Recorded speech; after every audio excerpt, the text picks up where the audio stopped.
So for those of you that are new, this is part of a meetup group I have. I'm Cal Ewing, and this is all about investing in U.S. real estate, and it's mainly directed at my fellow Canadians, my fellow Canucks, who have interest in getting involved in buying houses in the United States. But if any of you guys are in the U.S., there's tons of content for you that want to stay in the friendly confines of your own country and buy houses wherever you may be buying. Okay, so we do this once a month. We do a live webinar, and I try to get different special guests to come and speak on various topics. And we also do an in-person event in Calgary. All right, so if you guys are in the Calgary area, definitely sign up for the meetup group and come and attend one of those events. So tonight I've got my friend Greg Helbeck, and Greg he's been, how long have you been investing in real estate for, Greg? Yep, I've been in the game for about 3.5 years now. I started back in, I think it was late 15 was when I got started.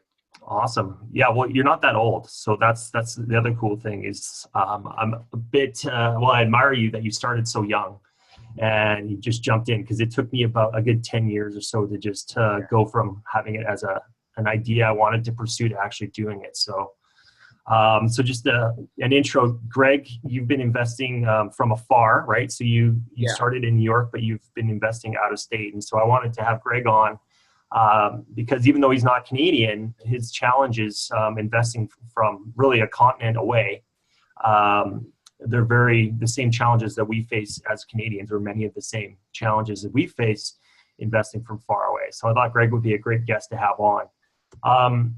So you guys, if you have any questions, you can either just talk, just unmute yourself and, feel free to ask a question. Or if you prefer, you can just type your question in the chat box.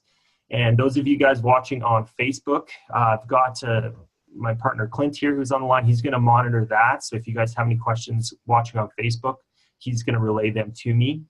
And I don't know if you have people on your Instagram, Greg, that want to say something, but we can do that too. So we got everything connected. Yeah, we got a whopping 3 people here. So guys, if you're on Instagram and you're watching this, if you have a question or something, type it into the chat box here or whatever the heck you're doing, and I'll try to answer it. And I'll just be looking at you guys, and I'll just keep turning cameras. So yeah, that's what we'll do for Instagram people. Awesome. All right, well, we'll get going. So yeah, Greg, just first of all, just tell us a little bit about yourself and, how you got your start in real estate, maybe why you love real estate, and then we'll go from there. Absolutely, man. So I got started back in 2015, September 15. I went to one of those guru seminars that, they travel around and they go to all these hotel rooms in the US and Canada. Yep. And man, ironically, I got done with a hockey career. So definitely I played in Canada for a little bit. I spent a couple weekends up there, tried out for some teams, got cut, and played in the preseason. So definitely Canada's got a special place in my heart. Anyhow, so after that, I had to kind of figure out what I wanted to do. That kind of dream never worked out for me. And I was like, damn, I got to figure out what I'm going to do. It's kind of lost, man. I was in the woods, didn't really know what I wanted to do at all. Seminar went to town. I figured, crap, I always wanted to get rich, like regardless. I just didn't know what vehicle I wanted to take. Just to be straight up with you, I always wanted to get rich. Like that was always like kind of my passion, I guess. And went to the seminar. I had no plans on buying like that, whatever they were selling. I was super broke. Like, I think I probably had like $1,000 or $2,000 in my bank account, something like that. And they pitched this product basically like, it was a week. It was the seminar, and then there was obviously the upsell. That's where they get you. And they were talking about, doing deals with no money down. Like, how do I make a profit off of basically nothing, which is wholesaling, which is like the most talked about thing ever. And I was like, damn, you know what? And it was $1,000. It was $2,000, but my buddy actually was interested too. So I had to sell him on, because the whole thing was if you buy this thing, you can take a friend with you, right? So I'm like, I was in the event with him. I'm like, dude, let's just freaking do this. Like, whatever. Like, we have no money right now. Like, if we spend $1,000 and it doesn't work, like, we're basically back to where we were. So we signed up for this thing, and we went to this weekend seminar a couple weekends after that. And, they kind of gave you like the high level perspective, but they never told you like, hey, it's really hard. You're going to get kicked in the face, and you have to have real skills to make money. And, just I was a 20-year-old in the face. They do not tell you that, do they? Oh yeah, like your teeth. And anyway, so Yeah. we went out, and obviously the big takeaway I got was you got to take massive action, which is probably something everyone's heard before. And I was like, crap, I'm just going to freaking do this. So we went out and we were just started marketing, and we were, going on Craigslist, we were doing everything, man. We were and this is from New York, right? You were investing in New York. Yeah. So I'm living in New York at the time. I'm in college. I'm a full-time college student at the time. I did this all throughout college. I kind of got started when I started college, and we just went out and just took massive action. We were generating leads and just screwing deals up, and man, spun my wheels for 9 months and didn't get a lick of a deal. And then I did one property with a mentor that I met, a local mentor. And then I did a few more deals with him. So I found a mentor, locally, and added value to him, which is big for your listeners. You got to make sure you're adding value to the other person, or else you're not going to want to spend time with you. And, did a few deals that way. And then I started to get a little bit of money. I mean, nothing crazy. And then after that, I started to have more capital to invest in marketing, and I had more experience. And then I really started, consistently generating leads, and then eventually doing deals somewhat consistently. And then after it was like a year and a half, 2 years, it was like, okay, now we're doing, a deal a month, deal every other month. And then from there, I kind of went into more of the virtual stuff, which we can get into. But that was kind of my start, man. Yeah. And how old were you when you bought your first deal? I did my first deal when I was 20. I think I was 21 at the time, because I got started when I was 20. And I think my first deal, I did it in, I think it was May or something like that. So I turned 21. So I was 21 when I did my first deal. Official That's first. Awesome. I started when I was 20, yeah. I bet you there's a lot of people out there watching this that wish they'd done their first deal at age 21. So props to you. And if you are watching and you're that young, there's no excuses just because you're young, right? Yeah. I know guys who are 21 who are making $100,000 a month, and I'm looking like, how am I doing, man? So it's I mean, everyone's got to start somewhere, but that's awesome. Brandon had a question here. How did you add value to a mentor for newbies that think they cannot add anything to a seasoned player?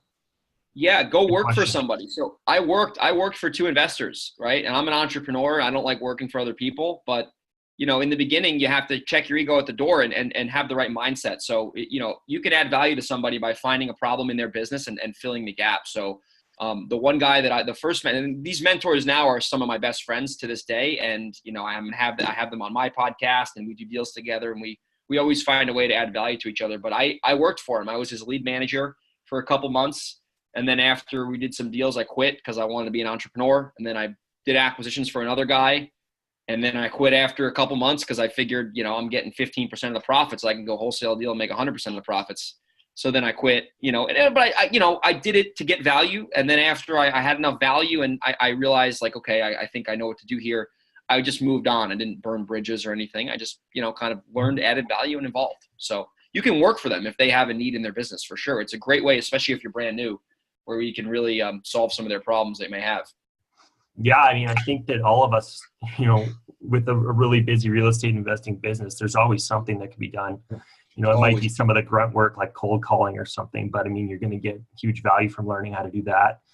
And what I've found from some of the older guys that have been doing this, guys and gals that have been doing this for years, and they're getting close to retirement, they want some ambitious young person to come and learn from them. They want to be able to pass on what they learn and help someone from the younger generation get going. So I don't think it's as intimidating as it may seem if you're willing to work, right? That's it, man. It's all about just, I mean, you know what? And at the end of the day, you may reach out to some older guys. They might be, they don't want to work with you because they might think you're a competitor, but it is what it is. I mean, the way I found the mentors wasn't anything crazy. I just cold called them because I knew they were investors in my market. Nice. And I said, hey man, I want to get a face-to-face with you. Let's meet up and get some coffee. And, took a couple tries, but eventually they were like, let me meet up with this kid. And, when someone sees that you're hungry and you want to be, you want to win, they can sense that. It's almost like a second nature thing. And then we became friends and we've made tons of money together. So you always got to look for a way to be a giver before you get. Yeah. Awesome. So, okay. So how long were you just investing in your home city before you decided to go out of state? And what made you decide? Yeah. So I was, for sure. So I think I've been only doing a lot of quote unquote virtual investing since about a year ago. So about a year ago in 2018, I realized that in New York, so I still do a lot of deals over there. We're buying a lot more than I thought this year in New York. The problem that I ran into, so I've been doing it for about a year, completely virtual. Now I don't live in either Texas or New York, so I live in San Diego, so I have to do everything virtual. The thing I was running into was that there was a very long sales cycle in New York, which screwed up me and my buddy. We became partners for a short time. We almost went caboose a couple times because the register, we weren't ringing the register because the sales cycle was taking so long for deals to close. And we had some overhead and we were spending money in marketing, and like the deals weren't closing in time for the next, bill to get paid. So we really got ourselves in a jam. So I'm like, man, and we weren't doing high volume. And I'm like, man, I need to go into another market where we don't have to use attorneys. Because the reason there's a long sales cycle is because you use attorneys in New York and they slow everything down. Can you do deals there? Absolutely. We still do them all the time, but it was really becoming a problem. And like, you can't tie the house up at the property. You have to have the lawyer get involved, and then they got to get their lawyer involved, and they fight. So it's a little more, complex. So that was something that's similar to Canada. Yeah, it was. Yeah, exactly. I guess it's kind of like Canada. So yeah. I realized, I'm like, crap, I got to do something about this because we were running out of money fast. We joined a group, actually. We had to cancel the membership because we were literally running out of money. And I'm like, dude, if we join this group, we are going to go bankrupt because we're like screwed with no cash. So it was a little rocky, man. Our marketing wasn't working. And I said, you know what? There's got to be a way where I can go into a market and not have to ever see a house and not have to use an attorney. And I decided to go into Texas, massive state. There's 4 major markets you can choose from. And I was like, crap, let me go into Texas and see if this works. So, man, I'm not kidding. I had no crazy plans on doing this virtual thing. It always seemed kind of cool to me. But a year ago, man, it was January 2018. I just started picking up the phone and cold calling some distressed properties down in the Dallas area. And after, I think, 90 days, we had our first closed deal. It was like a $30,000 spread on a wholesale deal. I never saw the house and got a wire to my account for half of it because I partner with a guy down there. But I was like, oh my God, it was a game changer. After that, it was like, okay, this works. Let's just freaking go deep with this and take this thing to the moon, Yeah. Well, and this is something that a lot of people ask me whenever I sit down for coffee with people from Canada. They're always like, well, how do you choose what market? Because all of us, if we're investing across border, then it's all virtual. So, yeah. That's one thing you got to consider is what's the process? Okay, so what kind of state are you investing in? Somewhere like New York, you got to account for that timeline, right? Yeah. And you got to ask the right questions. So what made you, did you look at other states or other markets first, or did you just kind of wing it and say Texas? Yeah. What were you looking at? It's a great question, man. It's almost like I just was on, looking at the map one night and I just threw a dart at DFW and I'm like, yeehaw. No, I'm kidding. Yeah. So I was really overwhelmed with the whole thing. I didn't know what to do. I knew that Texas, and there's a couple reasons I like Texas. Number one, there's a ton of people there. You invest in Texas, and people on this podcast are probably in Texas. There's a lot of people, so a lot of demographics, which means the more people, the more distressed properties, right? You have a municipality of 100,000. Sure, there's distressed properties, but if you're in a municipality or a city of 10 million, the DFW metro area is 9 million people. So let's call that 10. There's just statistically, there's going to be more distressed property just based on demographics, people, stuff like that. So that was the first thing. The second thing was obviously the attorney thing I wanted to get rid of because these attorneys were really getting me upset with the sales cycle and it was just screwing my business up. So that was the second thing, Texas title company state. And then the third thing is a little more, we can get into this, when we get into more of the hairy deals and stuff like that is you don't have to probate properties. And disclaimer, I'm not an attorney, but you don't have to probate properties in Texas. You can do heirship affidavits, which you can also do in New York. So when I pursue a lot of these properties with hair on them, which I'll get more into detail later on, it's a lot easier to logistically get those deals to the finish line because you don't have to go through the probate process. You can do this thing called an heirship affidavit, and you can get these properties finished if the person died without a will. So that was the third reason. And you can get, public records relatively easy in Texas. So between those reasons, that's kind of why I decided to go in and jump into that market. Yeah, I think your reasons are a lot similar to mine as well. Yeah. It just seems like everything's easier there. The laws are a lot more relaxed, and it's just easy to move forward as an investor. Absolutely. So, totally. Okay, so let's talk about boots on the ground, because that's a big thing. A problem that I encountered when I was getting started is having people that I can trust on the ground.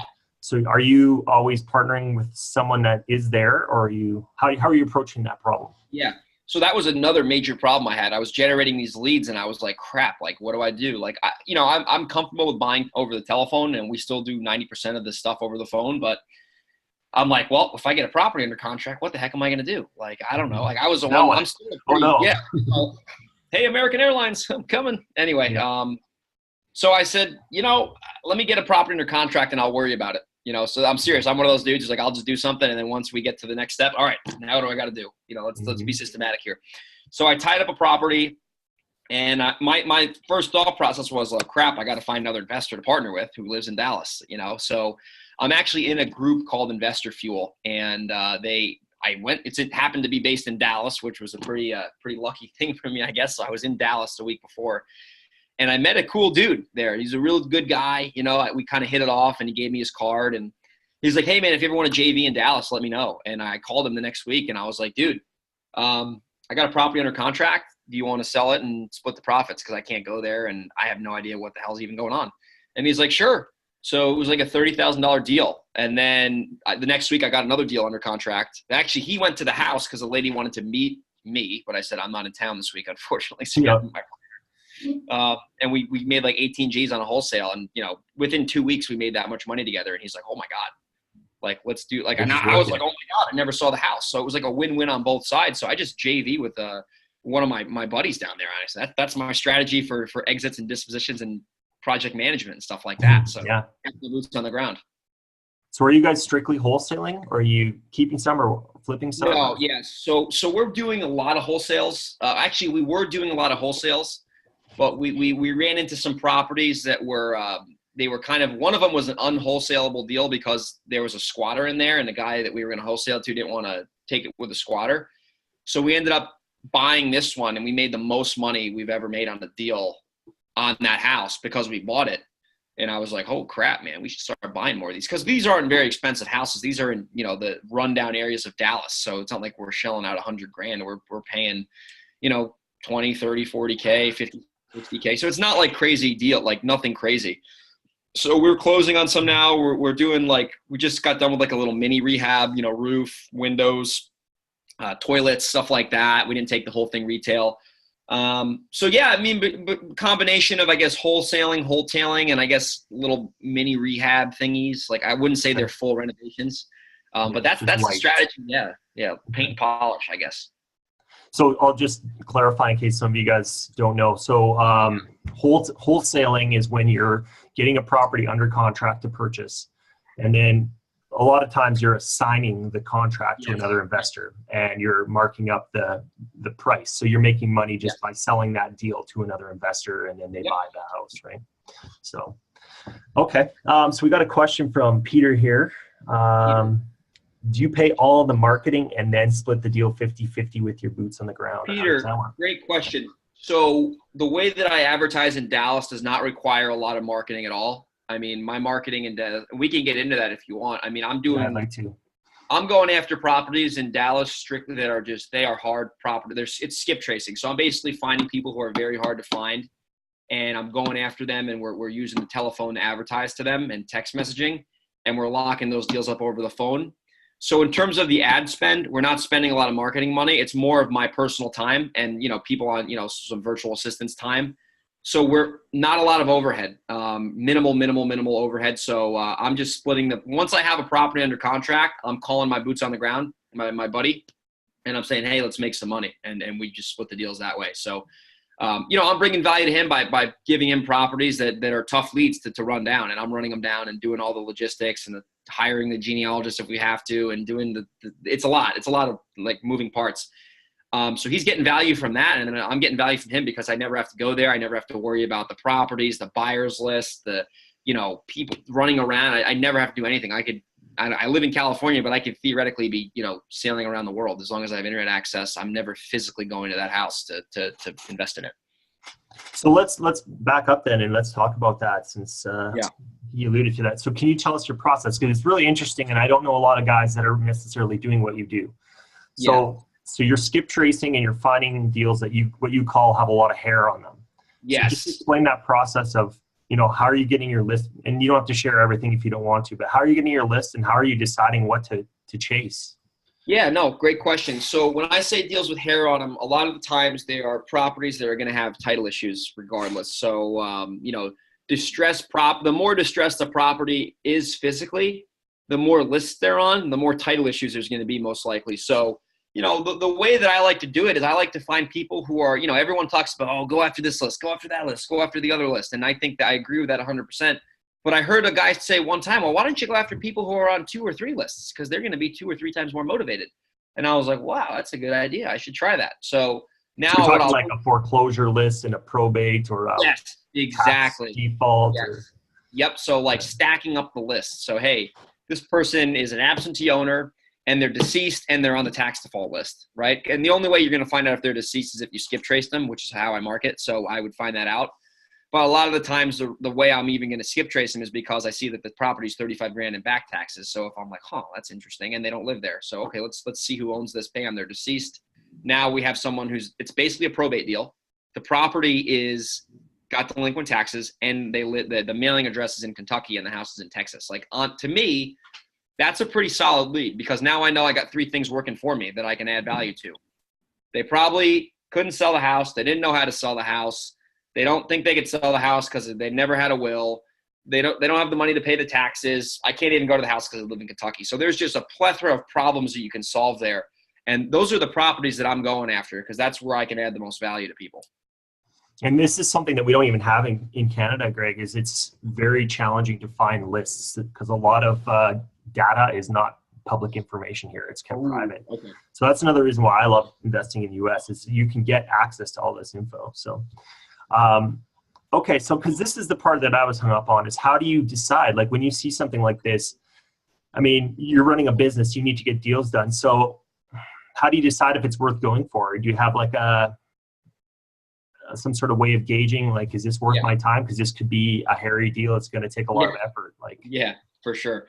So I look at like, okay, what's the risk versus reward? And a lot of the times the risk is just going to be my time, which is, I think if you guys have been in the business for a while, your time is the most valuable thing you got, right? So is this worth the time, the research, the brain damage, the genealogy fees? Is it worth it to go after this thing until I get in touch with the decision maker to see if they want to sell a property? So I look at what's the risk versus the reward. So the first thing is, where is the property? Is the property in the ghetto? Because if it's in the ghetto, I need to get the house even cheaper because my exit's going to be a lot cheaper because the property's not worth as much. Hey, is this property in a smoking hot area where I know we can make, 6-figure wholesale fee? Yeah, well, if it is, then that's going to, obviously go to the top of the list. So the area is the first thing. Is the area turning? Is there upside for a rental? Can we wholesale it? So wholesaling, sorry, I'm just going to stop you here and there just so everyone's following. Wholesaling is where you just list it as is on the MLS, right? Yeah, wholesaling is where you just freaking buy it. Instead of sending it to your buyer's list, you list it on the market and it just, sells the way it is. Yeah. Just retail wholesale. Yeah, so that's the pretty popular thing that a lot of people are doing now. Yeah, we like it too. Okay. Yeah. So the area first. Area, the amount of so let's say that the taxes are 100 grand back or whatever, 50 grand. To me, that's saying, all right, it's in a good area. Taxes are back 50 grand. If the taxes are 50 grand back, or it's in foreclosure, it's an NOD or whatever. If you're in Texas, or whatever, late mortgage. To me, I'm like, well, crap. This is worth it. The distress, the area, and then the the mailing address. A lot of the times too, you could see a tax default property or a pre-foreclosure, whatever you're going after. If you go, the Google Street View is very good down in Texas too, for some reason. So I'll look at the Street View and if the thing looks like it's freaking beat up, I'm like, damn, now it's vacant, because like Dallas, it's like updated in 2018. So that's a vacant property with back taxes. The mailing address is in, Kentucky. To me, and it's in an area that I know is a smoking hot area. I'm like, for me, that's qualified property. That's a prospect right there. And I'm going to do all my research and homework to go after and try to help that person. Because I want to approach them as a guy who can solve their problem, not a guy who's going to get their house and make a bunch of money. Like I used to have that mindset and I still do have it sometimes, but I always I can add the most value to this person based on their situation. And that's how I like to look at it now. Because they've got just so many problems. There's so many problems I can solve. Yeah. Opposed to like a retail seller who just called your postcard saying, what's your offer? What are you going to say? Okay. So how many deals would you approach at one time? Like if you're going through a list, how many would you pursue at once, give or take? Yeah, I would say you want to have, because not everyone's going to want to do business with you. So you want to have a solid funnel. I like to have, maybe 15 to 20 open files at any given time, because those files are going to be in different stages. You're going to have haven't gotten in touch with them, got in touch with them, they don't want to sell, haven't gotten to them yet. So you want to have enough to where you're busy, but you don't want to have too many to where you're like overwhelmed and you're like, oh my God, I got to call 50 people. What the heck? So you want to probably have that happy medium where you have enough to stay busy, but you don't want to have too many where you're overwhelmed and you're like, this doesn't work. And, you try some other strategy. Because this is a lot different than what most people do, where they just cluster bomb, direct mail or whatever, right? Yeah. So that's really cool. And what kind of response rate do you get when you call these people? Like, do you find that your conversion rate is pretty high because they're in so much pain? Yes. I think you have to talk to, clearly most people, regardless, don't ever want to do deals with you.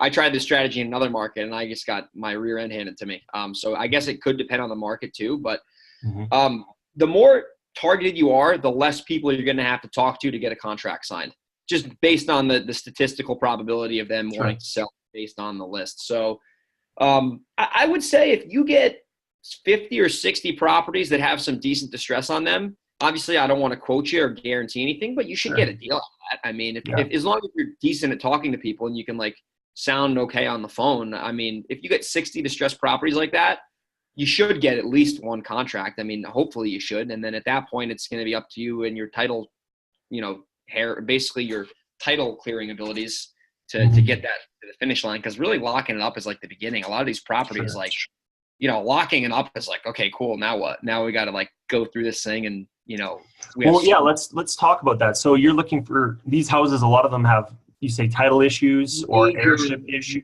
like major title problems, like stuff that I've never even heard of. And now we do it so much, it's like, for me, it's like another day in the office, because it is, major title problems, like craziness. Okay, so you weren't a title expert. None of the people watching are title experts, probably. So do you just have a really great real estate attorney, or how do you even solve these problems for them? So we have a great attorney that we use. I'm very familiar with the process now because I've done enough deals to where I kind of see patterns and stuff. And we work with a good firm too. We work with a good title firm. So I think the best way to explain some of the title issues is probably to give you one or two case studies, and then you guys can kind of see what the title issues were and how we overcame them. And having the right real life. Yeah. So I'll give you the first one is a deal that we wholesaled.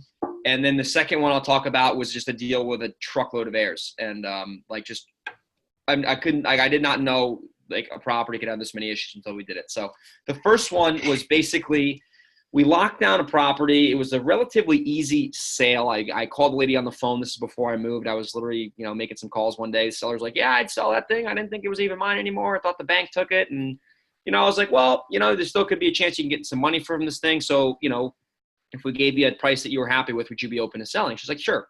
So we signed the contract up. We locked it up. I did not know there was a mortgage, so I didn't do any homework before I called her. I just saw she was on a couple lists. I was like, let me just give her a call. She was like, yep, sure, let's do it. And then we turned around and we got title back. We actually had a buyer lined up for, I think we had a $40,000 wholesale fee on this thing. It was a profitable deal. So I was like, oh, sweet, man. So we got the title commitment back, and there was a mortgage, there was back taxes, there was code violations, there was mechanics lien. What else was on there? Oh my God, there was just a plethora of title problems. When we didn't know any of this, except for the taxes and the title and the mechanics or the high grass or whatever. So and most people would have walked away right then. Oh, well, other investors did. She tried to sell to other investors, and they could not take it to the finish line. They would cancel the contract. And she was like, "Oh, if you could do something, great, but I don't think you can." I'm like, "All right, well, let's see what we can do here." So we locked down the deal, and we were a little kind of reluctant. I'm gonna fire my Instagram back up here. So basically, we locked down the deal. And we were going to try to, figure out what was the first step to solving this problem. So the first step was there was a mortgage on the property, and we had to get it off. So the mortgage was like $40,000. It was a pretty big number, and we realized that we had to convince the bank that the house was basically because the way you have to look at it, it's like when you do enough of these deals, you see that. Okay, the taxes are first priority. Then after the taxes, the city has their share. Then after the city, there's the mortgage company. After the mortgage company, there's the mechanics lien. So all the liens Yeah, there's like a systematic order. So the taxes weren't going anywhere. The mechanics lien was not going anywhere. So the mortgage was the third priority. So we called the mortgage company. We said, listen, we know that you have a lien on the property, but we're looking to work with you guys. We're looking to add some value. And it took us like 2.5 months to negotiate a short sale.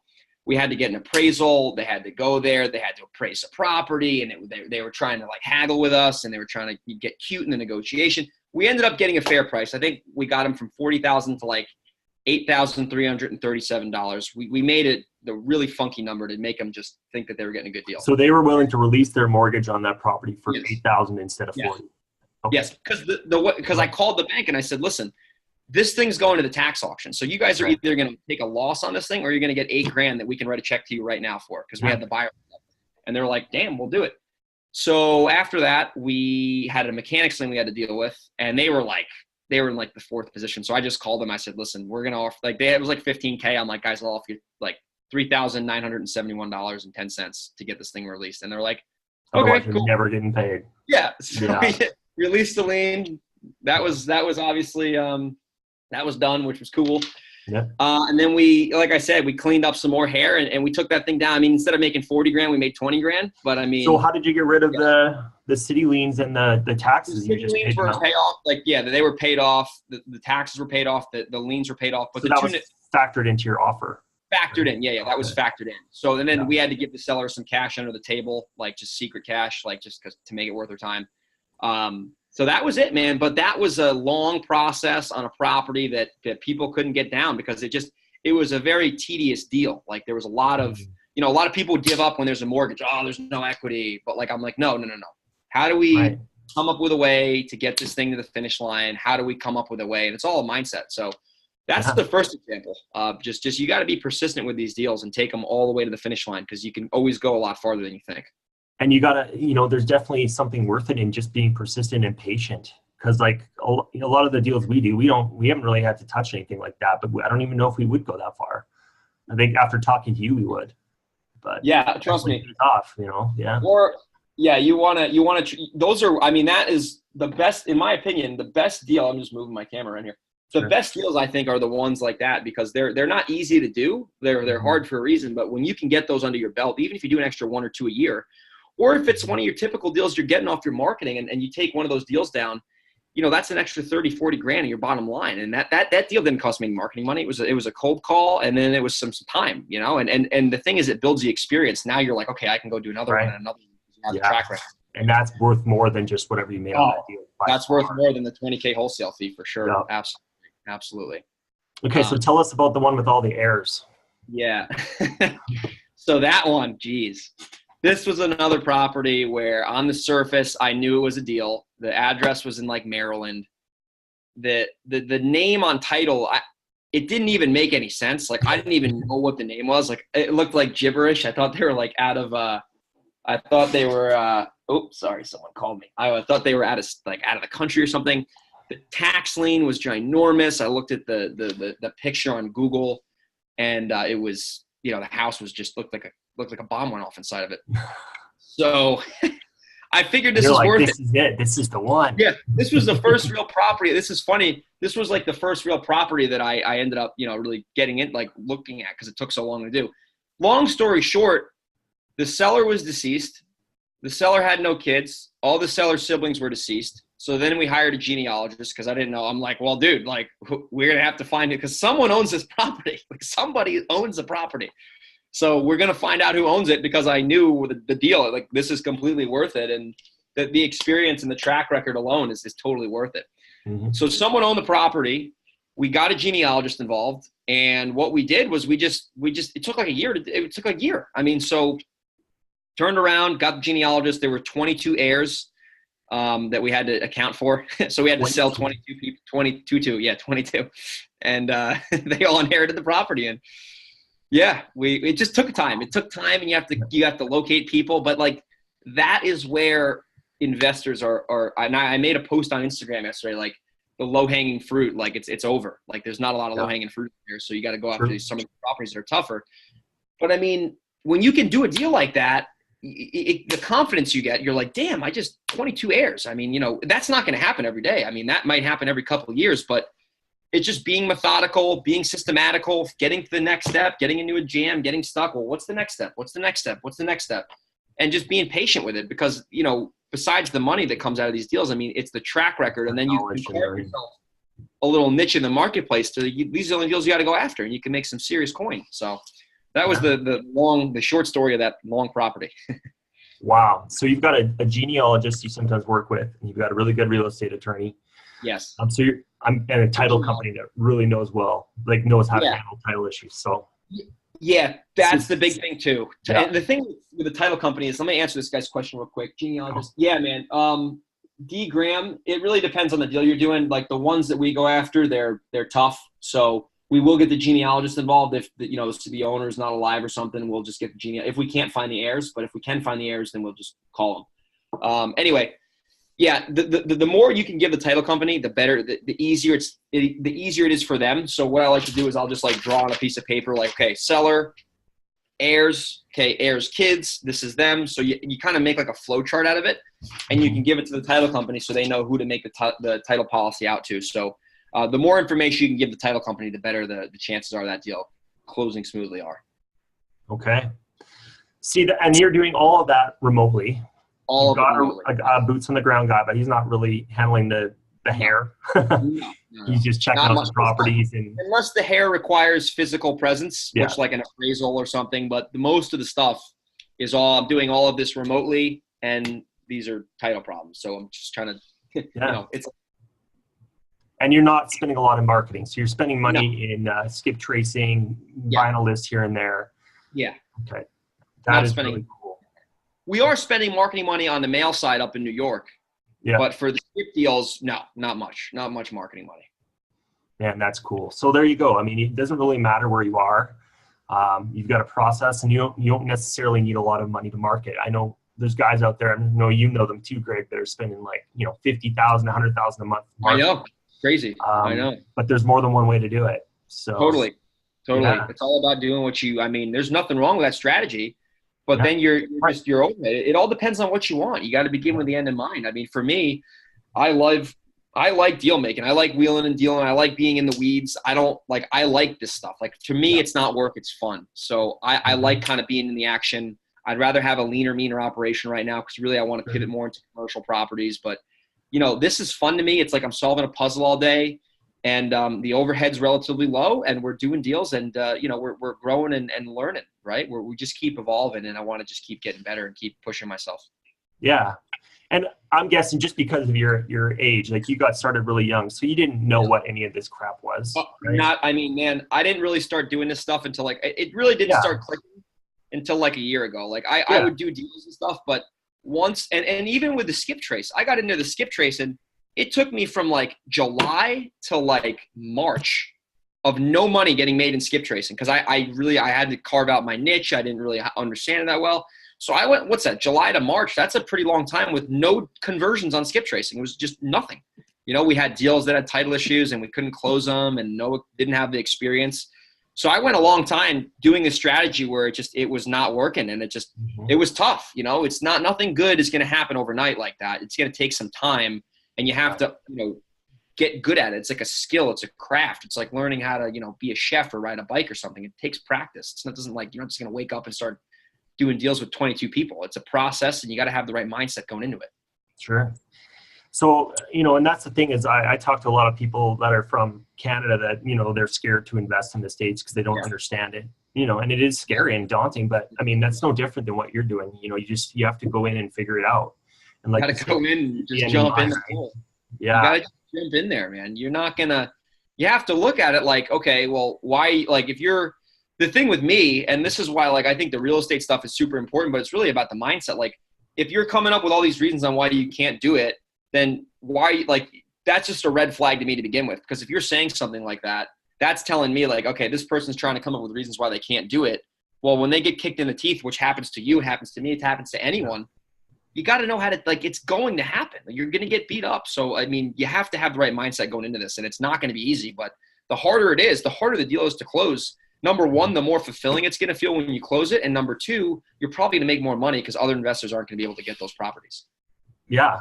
I mean, the easier it is, the more hands off it is, the less you're going to make. Exactly. And you're also helping more people, right? You're helping people that didn't even think they could be helped, so, and you're helping the lender, the mechanic, like everyone else. The mechanics, the lender. Dude, I'm telling you, man, the best buys that we're buying, the deals where we're making the most cash. I'll give you an example. We bought a deal in New York 2 weeks ago. It was 2 weeks ago we bought the property. We closed on it, took it down, no wholesale. The lady did not know she owned the house. She thought the bank took it. I cold call her from California. The property's in Orange County, New York, where I'm from. That's like my backyard. I know the area super well. I didn't think I owned the house. So you reframe their paradigm. You're like, hey, well, if I can give you some money for this thing that you were not expecting to get, would you be interested in getting it off your hands? Oh, and it's also on tax foreclosure. You're just giving them money that they didn't even think they were going to get. So yeah, it's easier and harder to negotiate those deals because, crap, they're getting a decent chunk of change. For something they never even thought they could get. They wouldn't even thought they had it. Calling them and just basically handing them money, free money in a sense. Free money, but it's the sales price. We can get into that too, but that's a whole other ball game, like selling people and negotiating.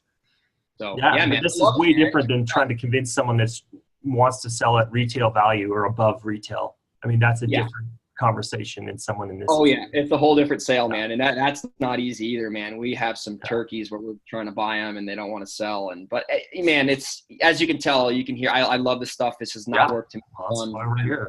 It's the best. Peter's got another question here. He says, "How do you know what to buy a property for? Does your JV partner tell you what his buyers will pay?" By the way, Instagram. Thanks for staying on. I got a whopping 10 people here now, which is better than earlier. So keep them coming, guys. If you have questions, put them in here. We'll answer them. Anyhow, to the price to pay for a house. Yeah. These deals, Peter, I mean, they're such complicated properties that the way that I'm framing my offer is, hey, if I can give you X amount of dollars on top of what is owed, would you be open for that? Right. So let's say they owe 35 in taxes. Would they take $10,000 on top of the debt? So then I'm buying the house for 45 grand. So that's how I'm reframing the offer, Peter. If I have to make a plain Jane offer, I'm going to probably just take the value and multiply it times 65%, back out my repairs. But a lot of the times, Peter, the reason the profit margins on these types of properties are higher is because I'm getting them deeper, because like I said, I'm reframing that call because, I'm paying them X amount of dollars on top of what is owed. And a lot of times that's lower than what I'd be buying it for if I'm just using the formula. So that's why I like those tougher properties too, because you can usually get them deeper, because I'm just making the offer based on the debt instead of like taking the thing off the top, multiplying it, and then doing the traditional offer. And the thing is that there's no competition and they don't really have another option, right? Yeah. They either take your 10,000 or they don't sell it. They lose it to foreclosure or they just. Yeah. You have to, that's it, Cal. You have to be real with these people, because you have to get them to trust you. That's the thing. The biggest objection that I get is like, how do I know you're buying this? How come no one else called me? So you have to show them that you can actually solve their problem. That's why I was saying earlier, the more of these deals you do, you can tell them, hey, I do this all the time, and you don't have to lie to them. Like, we do this all the time. Like, I specialize in this type of deal. So yeah, you have to show them that you demonstrate you can help them by providing value to them up front, and kind of reframing the call, because they have to trust you. If they don't trust you, obviously they're going to be very they're going to be skittish and skeptical. So you have to have a good sales process too, which is very important. Yeah, and that's something else we didn't even get into, is that Greg. We actually met Greg at a sales training boot camp in St. Louis this year. Or last year. Right on. Yeah. So, I mean, I don't think we have a lot of time, because I do want to do a Q&A at the end here. For sure. So you've done a lot of sales training and coaching sales training in the past couple of years. Yes. I don't even know where to start on that, because we don't have a lot of time. And I think we should get in for another one on that. But totally. I think there's just too much to cover in 10 minutes on that. But do you guys have any questions as far as anything that we've talked about here? Investing remotely, some of the title issues, things like that, having a JV partner, any of that stuff. Do you guys have any questions? Just not pursuing low-hanging fruit, just getting more involved in property, like especially too, like, I do this full time. Cal does this full time. This is my business. This is how what we do for a living. You don't have to do this full time if you don't want. You can be a part-time investor. I mean, you can if you do one of these deals every quarter and you make 15, 20K, I mean, that's another, $60,000 to $80,000 bonus. I mean, if you have a job, I mean, to get an $80,000 bonus is a pretty good bonus last time I checked. So it doesn't have to be a full-time thing. You could do this on the side or whatever. There's other exit strategies too. You can hold these as rentals. You can do anything with these things, Yeah. It's just having that ability to solve those problems. And this is the one thing that I've learned is like, when you're trying to do something a little bit more complicated, like owner financing or subject to. I got super nervous when I first learned those strategies, or you hear someone talking. It's like, I don't know how to do that. Oh my God.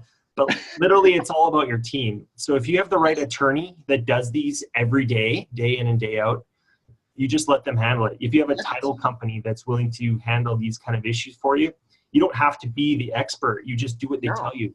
If they need info, they'll tell you what they need. You go get it for them, and they do the deal for you, really. So it's having the right team, right? Having the right team, and just like I said earlier, going into this type of deal where expecting it to be a tough property to buy. Like that 22-person property was a legitimate part-time job. Like that was not easy. Like the property where we had to do all the negotiating, not easy.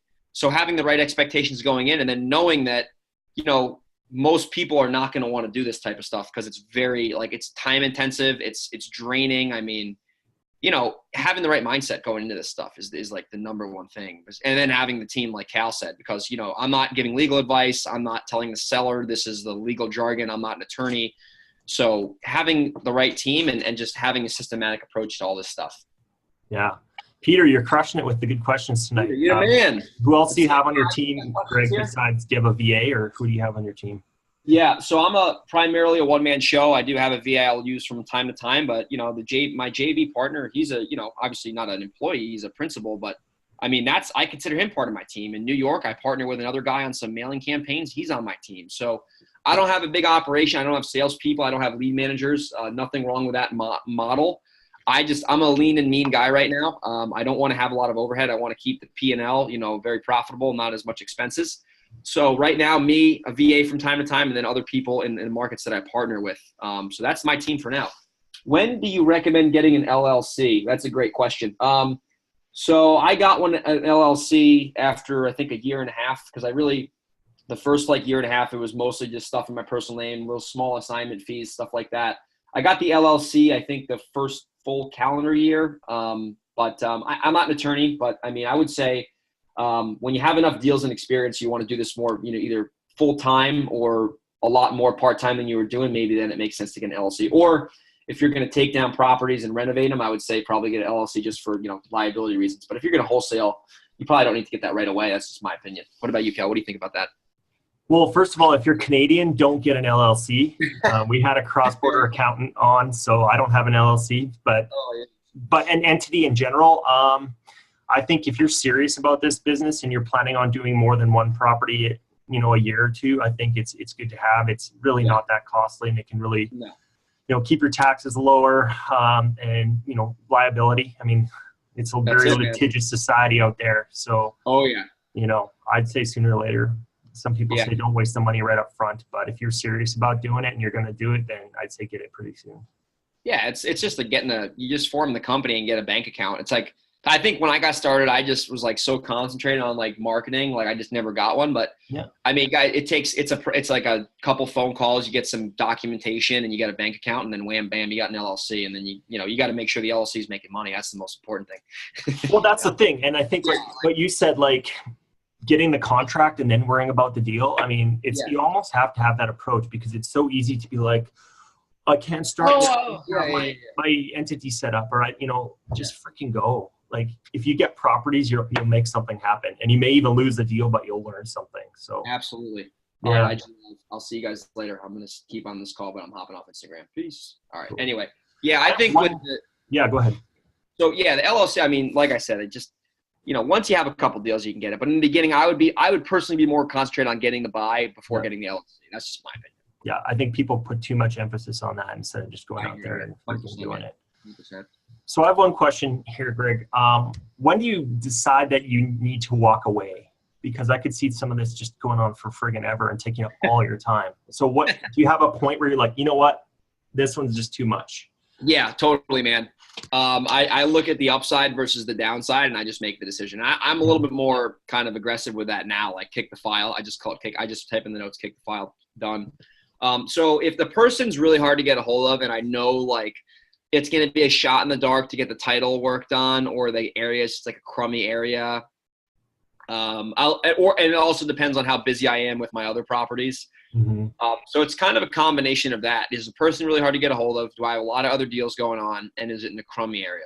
And if it's in a crummy area, or is it a property I've been trying to get in touch with for a long time, and like the family members told me to F off, or like, oh, you can never buy this thing, idiot. Like, so really it's a combination of number one, area, is it worth it? Number two, how many deals do I have going on right now? Like, do we have a big pipeline? And number three, I mean, just straight up, is this going to be a freaking time suck? Like, am I going to have to, spend 10 hours on this file? And if I spend 10 hours on this file, how much money can I make? What problem can I solve for this person? Yeah. Yeah. Right. I mean, you got to see what you're going to get paid for. What's it worth? What's it worth? That's it. Yeah. Okay. That's what I would say, but in the beginning I wouldn't get aggressive like that, because you're going to have more time than deals most likely. So and then the thing is, in the beginning, you're either going to win or you're going to learn. And the more you learn, the more you learn on the other side. So especially in the beginning, you got to, take your, treat every lead like gold, because it could be, Yeah. Every deal is a learning situation, I find still. So. Right on. All right. Well, any of you guys have any questions for Greg or myself? Any questions for all the loyal listeners here? Yeah. I'm super pumped at the turnout tonight. I think this is our biggest turnout, so that's awesome. Love it, man. Yeah. Love it. Oh, we got a Q&A. Sorry, I have another Q&A panel here too. It says, I'm jumped in the middle. Did you cover what type of contracts you use with the JV partner? Ninja question. Yeah. So I'll either tie the deal up with his company on there, or what we'll do is if I just tie it up with my own company, I'll just sign a JV agreement with them. I don't know the logistics. It's just the JV contract. Just pretty straightforward. Hey, X, Y, and Z company and, ABC company are partnering on this property. They're sharing the risk. They're sharing the upside. Send it to the title company, and it's done. A couple signatures, and that's it. Yeah, I found even just writing your own contracts, as long as everyone's signing it, and yeah. When it comes to JVing anyways. Yep, that's it. Just write it up and on writing, and or you can just one New York will buy with a couple entities, and we'll just put two company Velocity House Buyers and Fast Easy House Buyer purchase this property together. So it's another way you can do it too. Both get two signatures on there, and you're off to the races. Is your JV partner only working with you, or is he doing other deals too, or how does that work? He's doing other deals too. He's an investor, full-time investor. Yeah, so you're only using him when you need him, really. Like, you guys are working together when you find something. Yeah, that's it. Yeah. Cool. So that's a really good thing, for those of us in Canada, boots on the ground is a big concern. It's a big challenge. That is a cool model. If you can provide value to someone that's already doing deals in that market, and they work with you on the deals you dig up, man, that's awesome. Yeah. Yeah. Yeah, that's it, man. You just got to lead with value. Lead with value. And, I didn't the thing is, I never said hey, I literally called him one day with a smoking hot deal, and I said, yo, let's freaking tie this up and make some money. And then I did it the next week. That's a pretty good way to get his interest. Yeah, demonstrate you can provide value by providing the value, and then, okay, cool. It's like that was like a, so that definitely helped. But I mean, still, that's why you don't have to think oh, I can't do this. I live in Canada, and oh my God, I don't have a JV partner yet. Go out and get a deal locked up over the phone, which is completely possible.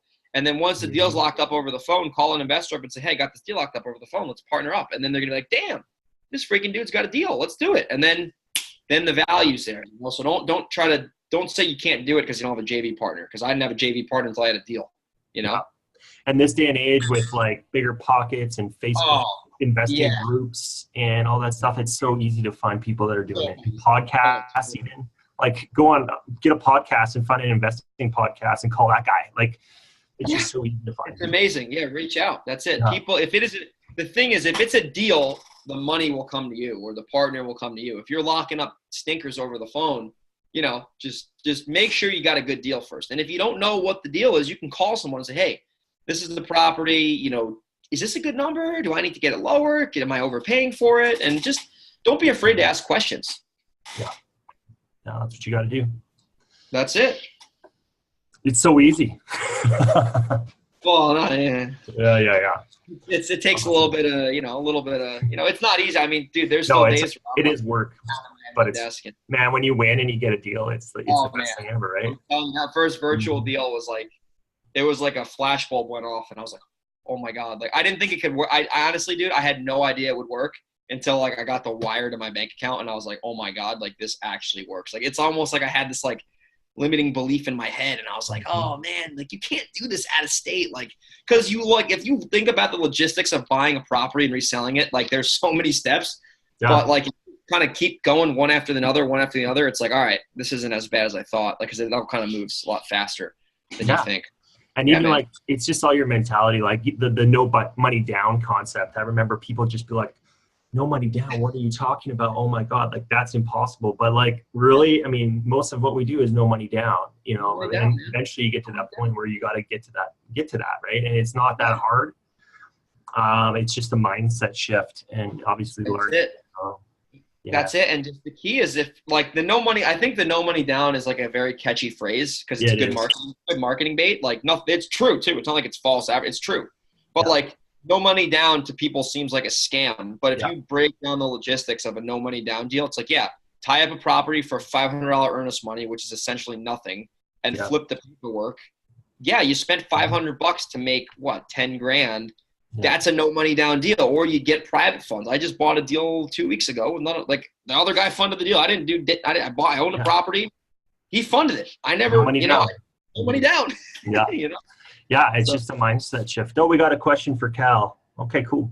Do you find that sellers in USA are concerned about selling to you when they find out you're in Canada? that's a good question. That's a good Well, question. number one, you switch your A's for y'alls, and hopefully they Y'all. won't figure that out.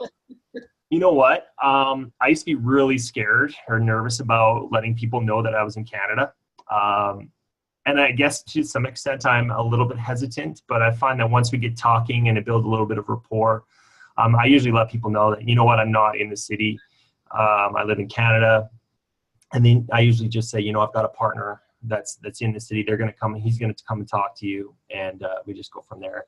And before I had my boots on the ground guy, I didn't really bring it up, but I never had anyone not do a deal with me because of where I'm from. So people are just That's a usually good curious. question. Yeah. Yeah. So they're like, did you ever get like, this is the question. So you've never had like, how are you supposed to buy my house if you live in Canada? Like, that's just a weird objection. Yeah, Like, oh. I have had that, but I just say, well, this is what I do full time. Like I buy houses all the time and it's not a big deal. So, Love it. and I have a hard money lender that I don't even really use, but I get proof of funds letters from them for $5 or $2. And, so I can show them that there is funds available. And you know the market too. It's not like you're like, you've never done, like, Houston, you know what you can pay. Like, more than most investors in Houston. So it's like, you could, you could solve their problem. And I think the right thing to kind of piggyback on this question is like, if you're talking to a seller who has a problem that you can solve, most times that's not going to come up. Most times, right? Yeah. It hasn't come up very often. No. And the other thing is, I think people, if you're honest and people can tell that you're just being open and honest, they're not going to judge you because they can tell you're just being sincere. So I honestly think it's better to just come out with, if it comes up, I'm from Canada, but this is what I do. No, absolutely. Fine with it. Absolutely. Are boots on the ground required? No. I don't know. Like I've done deals without boots on the ground, but you definitely need someone to, at least look at the property.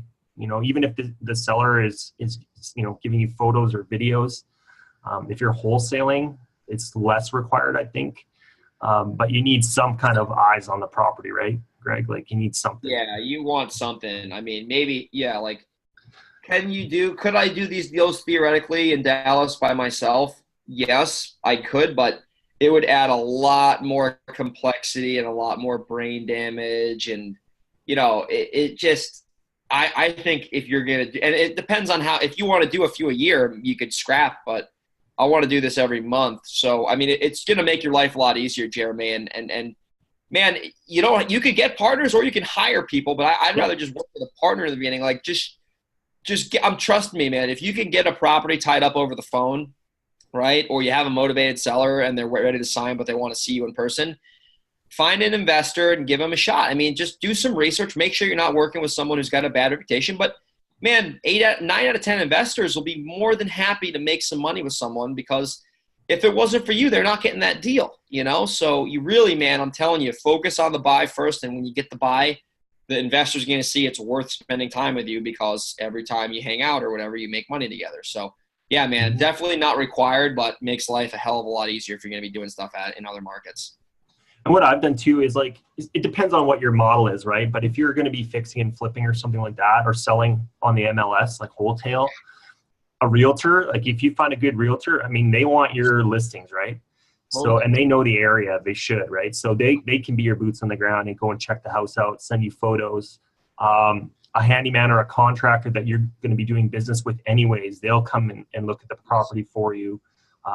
So there are ways. There's even a company called We Go Look, and probably others like it, that you can pay someone and they'll go in and take photos or video of the house for you. So, you know, there's ways of making it happen. Yeah, wegolook.com. Absolutely. Yeah. That's it. Yeah, man. Hope that answered your question. Any other questions? These are some good ones tonight, man. I'm glad I came on. This has been awesome. I'm enjoying it. Right on, man. Cross-continent or cross-country interactions. That's right. Keeping that border open. That's funny. You know, that's a little off topic here. I was eating dinner with my family last night. They were in town, some of my cousins. And I don't watch the news, or I don't have a TV in my house. I'm busy all day. I read a lot. And they were talking about the government getting shut down. And I said, what do you mean the government shut down? And they were like, what are you talking about? I'm like, I didn't know. I had no idea. They're like, the government's been shut down for 50 days. I go, and they thought I was like tripping. And I'm like, no, like, tell me more. Like, what's going on? They're like, I'm like, seriously? They're like, have you flown recently? I'm like, yeah. They're like, has the airports been like slower? I'm like, yeah. They're like, the government shut down. And I'm like, no kidding. All right. Well, thanks for telling me. Waste my time watching the news. I can just find out from you guys. Yeah. That's funny. Oh, crazy times. Yeah, well, I don't see any other questions, so I guess we will wrap it up. But if you guys, I mean, I guess one thing is, how can people find you? If they do have questions, where can they reach you, Greg? For sure, yeah. You can go on my Instagram, Grego_37. That's a good way to follow me. That's probably the best way to get in touch with me, realistically. I check that a decent amount. So Grego_37 on Instagram, Greg Helbeck, GregHelbeck on Facebook. Social media is probably the best way to get me, for sure. I'll respond to you. Might take me a little while, but I will get back to you and see how I can help you. That's awesome. And again, you can contact me too if you have questions for Greg, and I can pass them on and get you answers as well. So. All right, guys, well, we'll wrap it up. For those of you in Calgary, we're going to do another live event the first Tuesday of February this time, not Wednesday, but Tuesday at the University of Calgary. So look for me to email out all the details on that.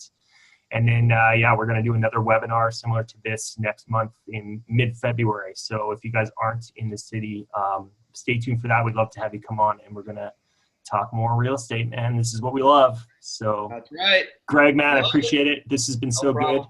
I hope to get you back on here again. Absolutely, man. Let me know, and then I'll get you on my show too, man. We'll be in touch. I'd love it. All right, guys, take care.